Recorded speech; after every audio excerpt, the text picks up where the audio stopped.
అప్పుల బాధలు వెంటాడుతున్నాయా? అయితే 6 JVR వారి జాతిరత్నాలు ధరించండి. నమస్తే డాక్టర్ గారు. నమస్తే అండి. డాక్టర్ గారు, డిస్క్ బల్జ్ అనేది అందరికీ తెలుసు. ఇంకొక నేమ్ వినిపిస్తూ ఉంటుంది, స్లిప్ డిస్క్ అని. ఓకే. అంటే ఈ రెండు ఒకటేనా? ఒకటే ప్రాబ్లమ్ కి రెండు నేమ్స్ ఉన్నాయా? లేకపోతే డిఫరెంట్ ప్రాబ్లమ్సా? ఈ డౌట్ చాలా మందికి, ఎందుకంటే డిస్క్ బల్జ్ అనే చాలా మందికి తెలుసు, ఓకే. డిఫరెంట్ టర్మ్స్ చెప్తూ ఉంటారు. ఓకే. ఏంటి అది? ఇక్కడ స్లిప్ డిస్క్ అన్నా లైక్ డిస్క్ బల్జ్ అన్నా రెండు ఒకటే అండి. జనరల్లీ కొందరికి తెలియక కొందరు స్లిప్ డిస్క్ అంటారు, కొందరు డిస్క్ బల్జ్ అంటారు. So simple thing, disc bulge అన్నా స్లిప్ డిస్క్ అన్నా మనం జనరల్గా వాడుక భాషలో చెప్పుకోవాలంటే డిస్క్ జారడం. ఇంకా బల్జ్ అన్నా జారడమే, లైక్ స్లిప్ అన్నా జారడమే. ఓకే. ఇది జనరల్ టర్మ్స్ లో మనము మాట్లాడుకోవచ్చు. అయితే ఇక్కడ స్లిప్ డిస్క్ యొక్క గ్రేడ్స్ ఉంటాయి మళ్ళీ.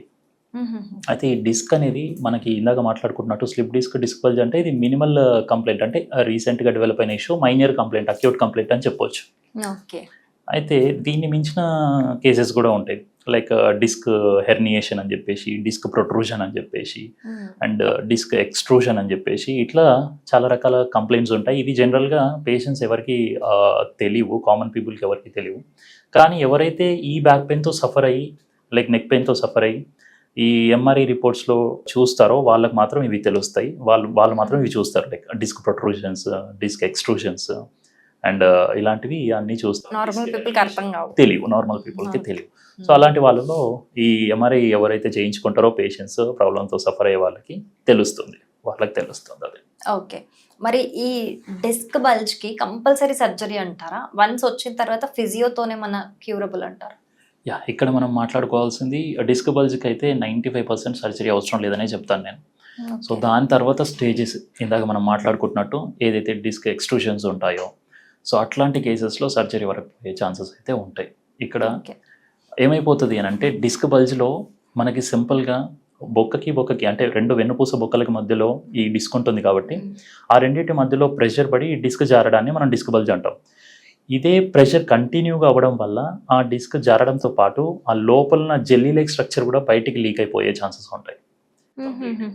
సో అలాంటి కేసెస్లో సర్జరీ అవసరం ఉంటుంది. ఓకే. అంటే ఫిజియోతోని కూడా ఆ సర్జరీ కేసుకు వచ్చిన దాన్ని క్యూర్ చేయలేమంటారా? ఇంపాసిబుల్, అది అవ్వదు. ఇక్కడ డిస్క్ అనేది like 2 types of disc structures ఉంటాయి మనకి. అవుటర్ లేయర్ ఒకటి, ఇన్నర్ జెల్లీ లైక్ స్ట్రక్చర్ ఒకటి, ఇలా 2 రకాలుగా చూసుకోవచ్చు మనం. డిస్క్ బల్జ్ లో మనకి ఒత్తిడి ఎక్కువైపోయి అవుటర్ లేయర్ అనేది బయటికి స్లైట్ గా బల్జ్ అవుతుంది. ఓకే. ఇలాంటివి మనము ఆ రెండింటి మధ్యలో ప్రెషర్ ని రిలీవ్ చేసి మనము లైక్ ఎక్సర్సైజెస్ తోటి, ట్రీట్మెంట్ తోటి మళ్ళీ న్యూట్రల్కి తీసుకుపోవచ్చు. అయితే కొన్ని కేసెస్ ఉంటాయి ఇలాంటివి, అంటే ఇప్పుడు ఇక్కడ ఉన్న అవుటర్ లేయర్ అనేది చిరిగి లోపల జెల్లీ లైక్ స్ట్రక్చర్ అంతా బయటకు వచ్చేస్తుంది. సో అది ఎట్లా చెప్పాలి అని అంటే, మీకు ఫర్ ఎగ్జాంపుల్ బర్గర్ అనుకోండి, ఎగ్జాంపుల్కి ఒక బర్గర్ ఉందనుకోండి.